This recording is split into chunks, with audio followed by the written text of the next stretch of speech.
Does this mean I never have to worry about a Satanist coming door to my door? Well, I don't know. And I'm being honest. Well, what I'm getting at is a part of Christian belief and several other of the religions is to spread the word is that a part of? Again, it's way different depending on who you ask, because for me personally, I would say no. That goes back to what I talked about earlier. Like when it comes to kids, you don't indoctrinate kids before, like my rules, like 13, 14, whenever they're old enough to be curious about it and start asking questions on their own, that's when it's okay to start having that discussion. But before that, you don't touch kids with it. You don't try to indoctrinate them. There's no, saving their soul to make sure they don't get in trouble. Like, no, that can wait.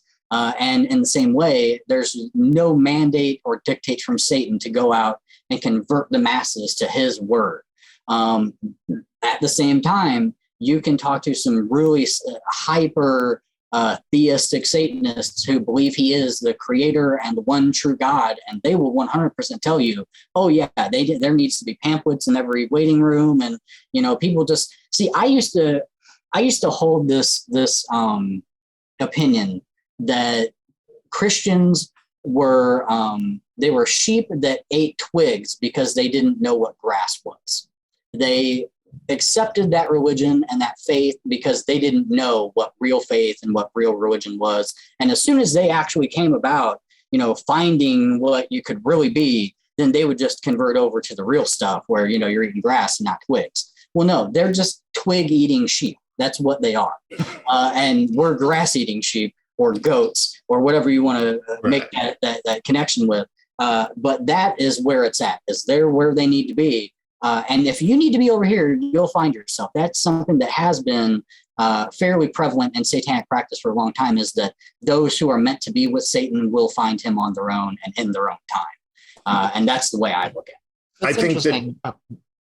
Sorry, Kara, go ahead. Well, I was just going to say, like, among all the world religions, that's like a much more common viewpoint than the idea that you need to convert people, which is sort of typically Christian. Like in Judaism, they like if you want to convert, you're expected to come to them, So it's interesting you say that.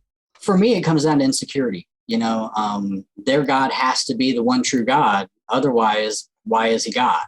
Right. He has to be the one true creator, or else why is he God? Why follow him? Why do everything he mandates that you do unless he is the one true, poobah that's running it all? And as soon as you lose that, like, I don't view Satan as my creator God. Maybe he is. It's not important to me. Like, that's not what I do my spiritual practice for.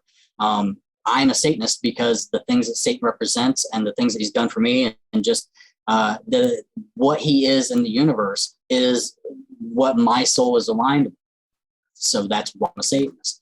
But just because you're a Buddhist or a Christian or anything else, that has nothing to do with me. I don't, I hope that does exactly what it needs to do for you. If that was the case, if everybody got what they needed to get out of the religion they're in, I think everybody would be happy.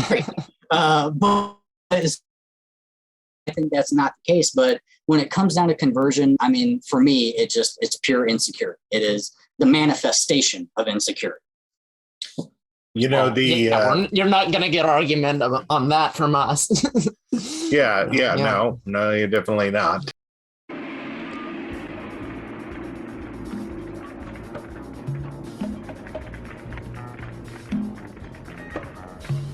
Yeah.